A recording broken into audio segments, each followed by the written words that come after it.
Mr. Chairman, I am Alice Jarratt and I appear on behalf of the Kensington and Chelsea Tenant Management Organisation, the TMO, and I'm instructed to attend today by Kennedys Solicitors. The TMO recognises how important it is that this inquiry takes place, to understand not only how this terrible tragedy came about, but also to identify the steps to ensure that it never happens again. The TMO have engaged fully with the inquiry process thus far, and it wishes to encourage transparency in this process. And we will continue to assist the inquiry wherever possible going forward. The TMO is a resident-led organisation with a majority of local tenants on its board. They are accompanied by council-nominated and independent directors.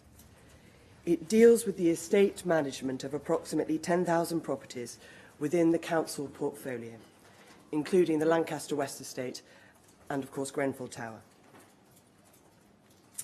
In relation to our written submissions and turning to those, they relate only, of course, to the timings of service of the inquiry's expert reports, and we echo the oral submissions of those who have gone before us that there must be prompt service of these reports to allow for their content to be properly considered by the core participants.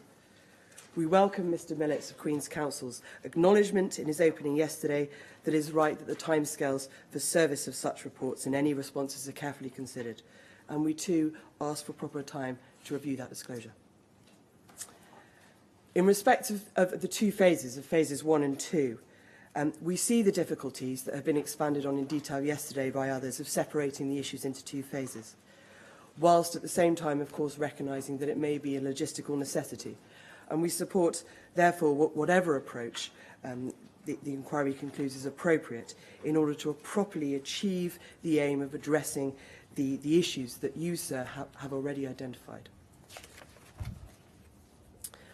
Opening statements.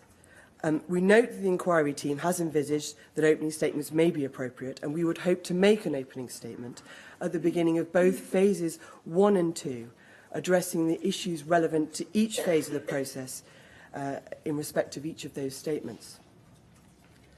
Finally now, sir, if I may turn to give you a brief update in respect of disclosure.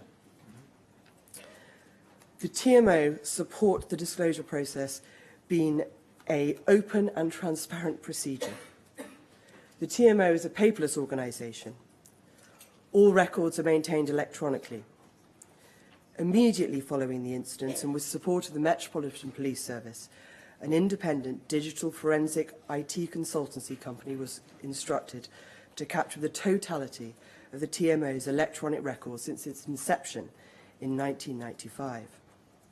Within a few days of the incident, all electronically saved records were captured by the consultancy and were provided in their totality to the Metropolitan Police Service shortly afterwards. The TMO has offered to provide the inquiry with a copy of the entirety of its electronic records, but the inquiry has thus far indicated its preference that the TMO continues to respond to the specific disclosure requests as and when they arise. Since the inquiry has started, the TMO has complied with each and every disclosure request that has been made to date, and it has done so within the requested timeframes. In response to a recent request by the inquiry as of the 6th of November, the TMO has provided all records in relation to each individual address within Grenfell Tower and a wider area of the Lancaster West Estate, as has been specified to us by the inquiry. All of these were provided to the inquiry in electronic form on the 15th and the 17th of November, and they have again been provided on a memory stick that was delivered by hand to the inquiry team on the 28th of November. On the 8th of December, the inquiry team requested that hard copy packs of all of these records for each of the Grenfell Tower addresses be provided to the inquiry by the 12th of January in order to assist the inquiry with its preparations. It's already been confirmed in correspondence to the inquiry that this will be completed in advance of this date as requested. The TMO has also served statements from the head of its IT to explain how documents are managed on the TMO's electronic systems and from the independent digital forensic IT consultancy to explain how the raw data was captured in the first place. The TMO are committed to their engagement with this inquiry and will continue to respond promptly to all requests they receive from the inquiry wherever possible. Thank you very much. Would you like to comment at all on the two matters that I invited Mr. Maxwell-Scott to comment on? The suggestions that were made yesterday that there might be a consultative panel for the benefit of survivors, bereaved and other local residents, and the suggestion that the inquiry might consider asking for position statements from at least some core participants before we get too much further. In respect to the first, a consultative panel, it's of course it's an entirely matter for you, but if it opens lines of communication, it would seem an eminently sensible suggestion. All right, thank you. In respect of the second, a position statement, not to repeat comments that have been made by Mr. Maxwell-Scott of Queen's Counsel, who's come before me, but essentially our position would be similar.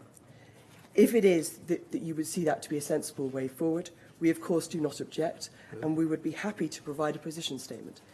Of course, I've already made a comment on the fact that we would hope, in any event, to make opening statements at the appropriate moment prior to the commencement of hearing evidence of phases 1 and phases 2.